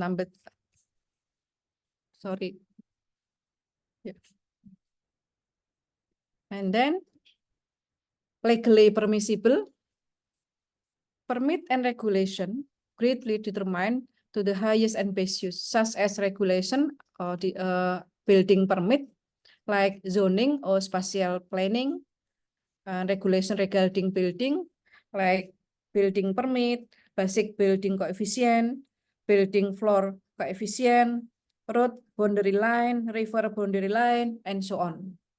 Regulation of regarding building, we have many regulation about regarding buildings. And then legally permissible and regulation regarding environment, such as environment impact analysis, what is called AMDAL in Indonesia. There are permit or regulation that's it called legally permissible. And then and the third scheme of highest and best use is financially or non-financially feasible. Financially feasible analysis of revenue size, return rate, whether it's same or greater than operating cost, and so on. In analyzing financial feasibility, vacancy rate, collection losses, and operating costs deducted from the gross income to obtain net operating income. The rate of return in invested capital can be used to calculate the feasibility of its use. Non-financial analysis related to the feasibility of asset development for the public. And number second, final of HBU, highest and best use, is the fourth is maximum productivity. We have many analyzing of maximum productivity, such as capital sufficiency, largest net present value, largest internal rate of return, return of investment, return on equity, and shortest payback period. This is the fourth highest and best use. It's called maximum productivity. We have many measures to investment. And then sources of local revenue. Local revenue derived from local taxes, local retribution, net profit of separated regional asset, central and regional fiscal balance, revenue from regional enterprises and management or regional wealth, local government loan or other legitimate revenues. And then role of asset in local revenue require expert appraisal. So like I said before, many calculation with the lease, KSP, BOT should be calculated by appraisal. And then we have slide, role of asset in local revenue require expert appraisal. One of them is to calculate property tax or tax acquisition and land and bidding. The government, local government, usually update the data adjusted to financial capability of the local government. After that, for this activity, detailed preparation is needed due to numerous and various number of object property, number of tax property. So to calculation of property tax and tax acquisition and land building should be require expert appraisal. And second is asset optimization, obtaining foreign of asset to be leased to the third parties, preparation of highest and best use to determine development option that align with legal, physical, financial, and productivity or aspect to find suitable investor, fixed contribution for BOT scheme, fixed contribution and profit sharing in KSP scheme. And the third, asset transfer, asset to be sold according to the legislative criteria, exchange for swap with other parties, participation of regional government capital. And finally, asset disposal, asset to be auctioned, collaboration with regional office of the National Land Agency for the asset auction process. There are examples of non-operational asset that can be optimized. Just only study case of recreation and commercial property. There's this picture is spacious asset and lease for a golf course from Central Java or it's Semarang. This asset is owned by local government. And then local asset for water park. It is asset in Sulawesi. Local asset for hotel, like you see the picture. This is Ibis Hotel. in Malioboro is owned by local government. Local asset for shopping mall, it's Malioboro Mall, is local government too. Local asset owned by a local government. And then local asset lease for ATM and billboard. This ATM and local billboard. And then this picture example for local asset for conference or exhibition center. This is Jogja Expo Center. Jogja Expo Center is asset owned by the local government. And then local asset lease for rest area or Raksa Ocean Gate in Kulon Progo. All of the asset owned by local government and the government should be optimized to improve their revenue. And my conclusion is local government assets that are managed properly will generate benefit for the local government. Property management, especially asset optimization, can be done in several ways, namely lease, utilization, cooperation, BOT, infrastructure preparation cooperation. To calculate potential local income in the above ways require cooperation with an independent asset appraiser. So the local government need graduated from expertise in asset management and property valuation. This all about the topic today. Thank you, Mr. Mahrus. Okay, thank you, Us, about the insightful about the matter of state and regional management. And now, if from participant, if there is question and answer, don't hesitate to raise your hand, or you can write in the chat Zoom meeting here.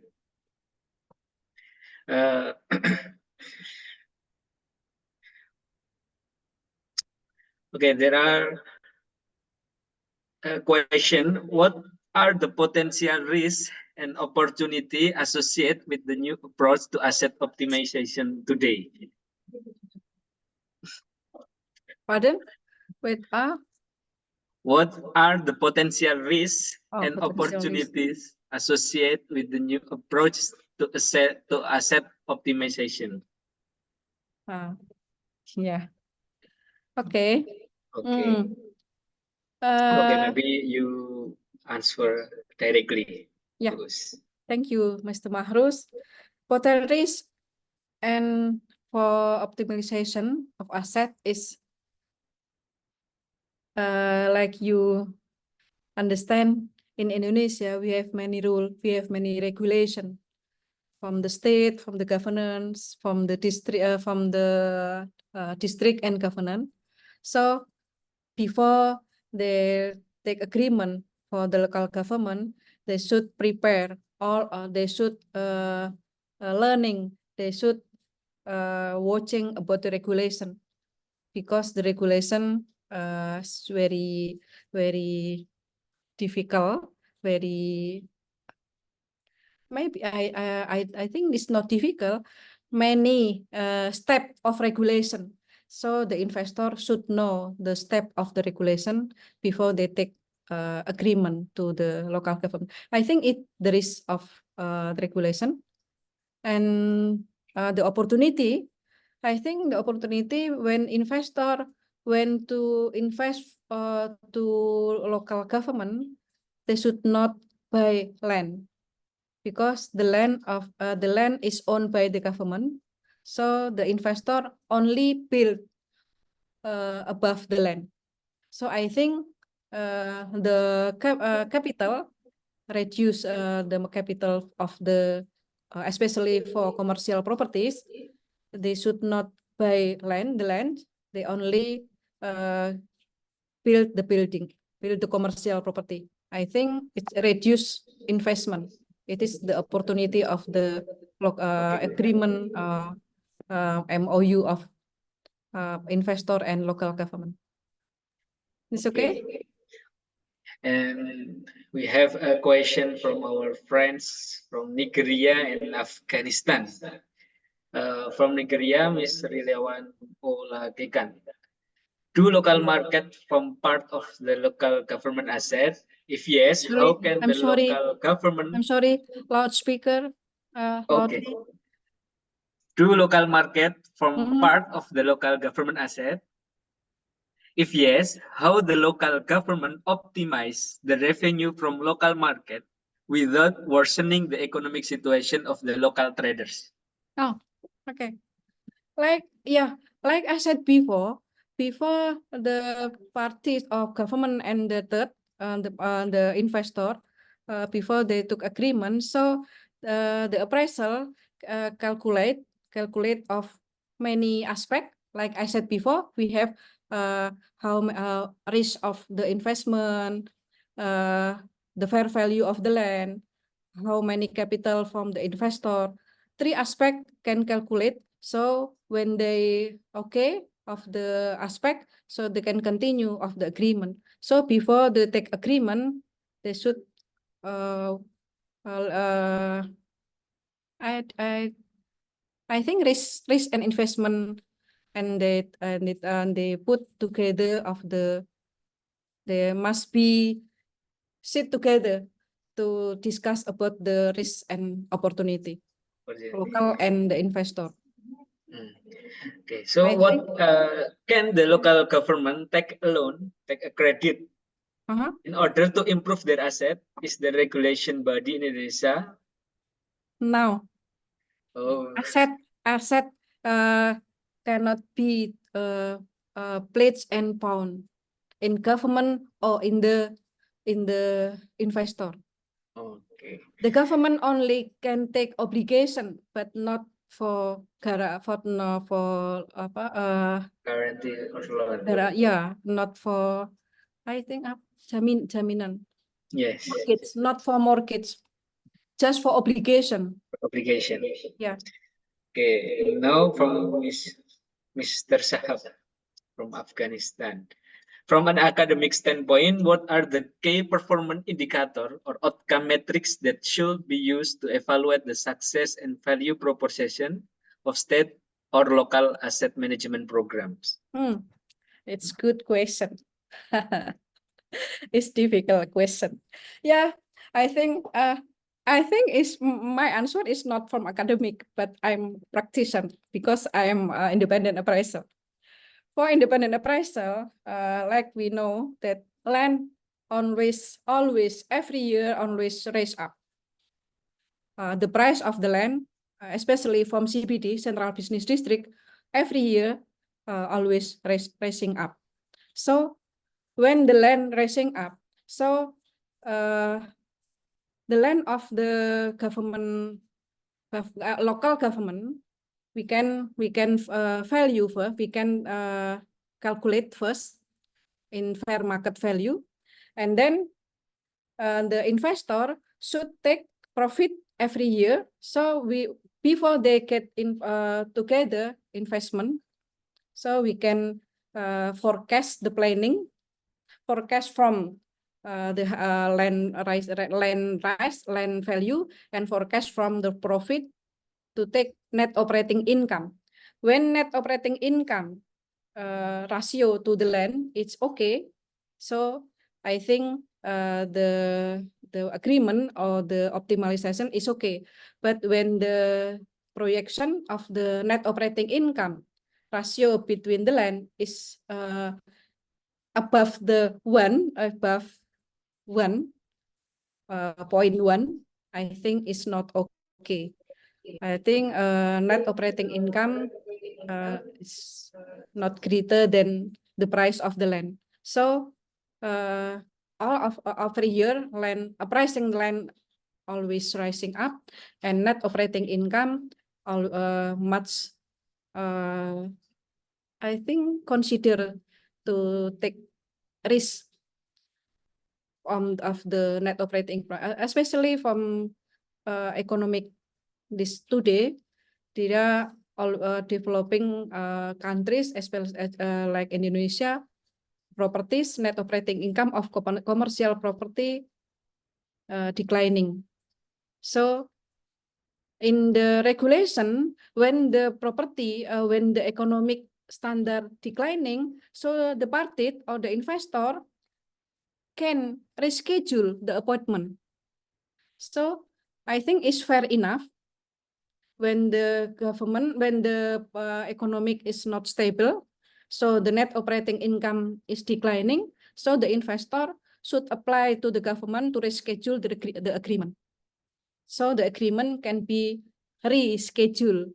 So contribution or profit sharing to pay to the government can be reduced. I think the regulation will talk about this. Fair enough. Okay, the second question from Mr. Shahab. From public administration and governance perspective, how do the principle of asset management get operationalized at the state and local government level? What are the key framework or models that guide this process? Wow. Yeah, this is must see the law. It's like academic thinking, academic overview. I'm sorry, Mr. Shahab. I'm practice profession, so I'm not to get framework or model to guide the optimized land local properties. But when government asks me to calculate the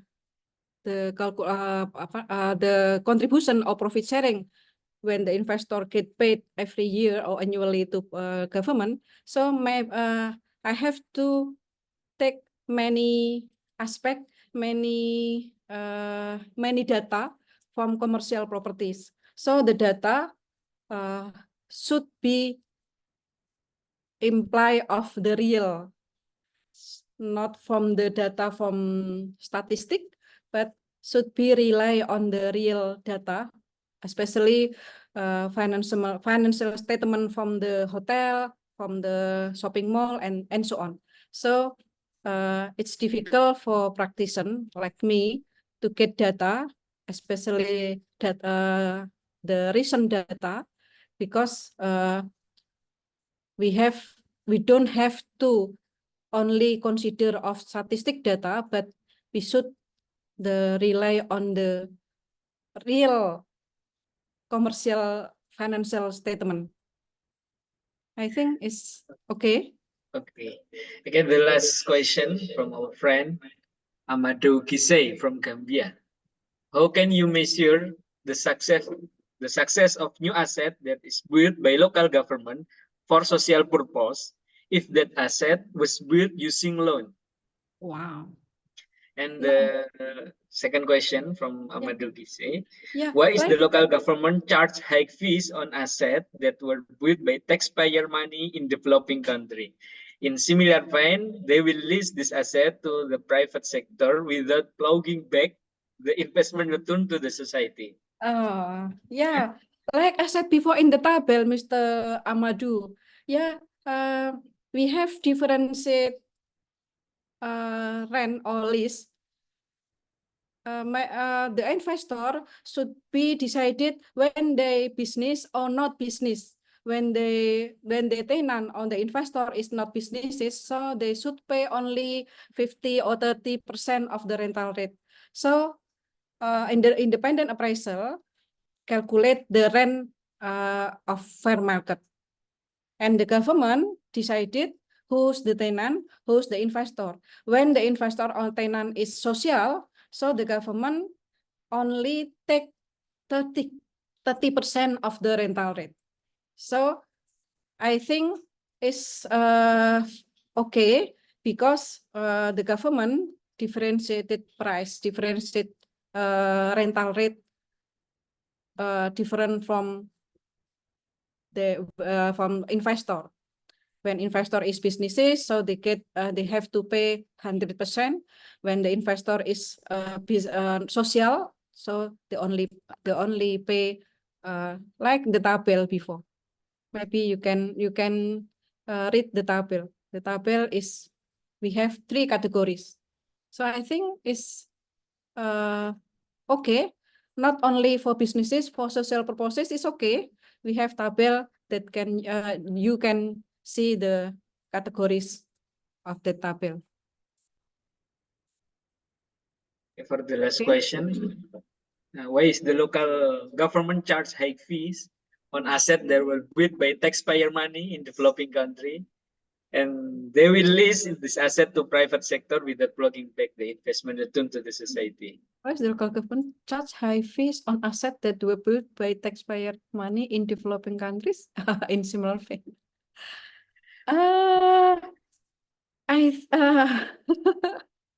It's difficult to answer. I think property tax is depend of the function, depend of the usage. When property is for commercial, so they have rate for commercial taxes. But when the building is not commercial, so the rate is very low. Maybe, Mr. Mahrus, we have Undang-Undang Act number 1, 2022. Act number 1, Undang-Undang nomor 1 2022, Act number 1 2022. We have The new law. Ya, Undang-Undang tentang Perimbangan Keuangan Pusat dan Daerah. Nah, in this act, the government decided taxpayer in different level, when they are businesses, where they are not businesses. So I think it's not only when rental tax. We have many different. We have act like this, Mr. Amadou. So the local government charge high fee only for commercial properties. Okay. Maybe this is the last question. Mr. Amadou Gisa, thank you. Okay, thank you, Bu Uswatun Hasana, for the insightful of subject material today and very comprehensive. And we sum up for the course that the optimizing asset is a vital strategy for improving local revenue in Indonesia. Through strategic management, innovative partnership, and effective policy, local government can harness their asset to drive or boost growth, enhance services, and achieve sustainable development goal. And that the last our course today, and we go back to the master of ceremony, Mbak Putri Hardiningsih. Thank you, Mr. Mahrus, for moderating the informative session.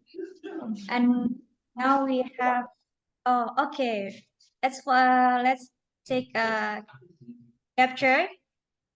Yeah, let's take a capture. Our operator will be standing by to take the screenshot. So prepare your best smiles. And we will have how many slides? Oh, we have 3 slides here. And so please prepare, and I will count from 1, 2, 3 for each slide. First slide. Yeah. Okay. 1, 2, 3, smiles. 1, 2, 3. 1, 2, 3. Okay. And I would like to remind everyone that this agenda, we will have a quiz sessions. The operator our team will share our link in the chat box. So make sure that you have join us until the last session. And the answering will be evaluated first before the announcement. So tomorrow will be the announcement for the best of participants. Don't forget to fill out the attendance form that we have shared in our link in the chat box. So I'm the master of ceremony. I would like to thank ladies and gentlemen and for your participations of this incredible journey. I do apologize for any single mistake that I did. Although it's time to say goodbye, and I hope to see you all again in a future event. Thank you so much, and wassalamualaikum warahmatullahi wabarakatuh.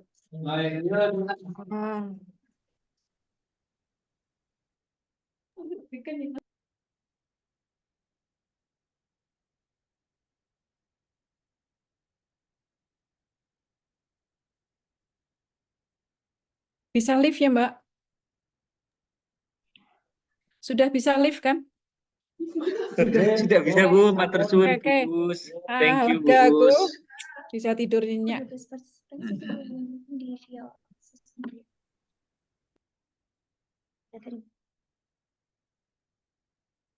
Nanti si budget itu langsung dibubarin kan? Iya. Di WA juga udah di-share. Oh iya. Iya. Kalau udah ada pengumuman seperti iya.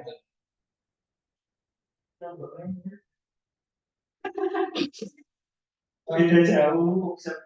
Kalau wajahnya aja berapa? Karena kalau jauh masih bisa masalah. Oh iya, beda jauh. Kayak beda jauh. Salah. Oh iya, Mas. Kamu pilih kok gini-gini.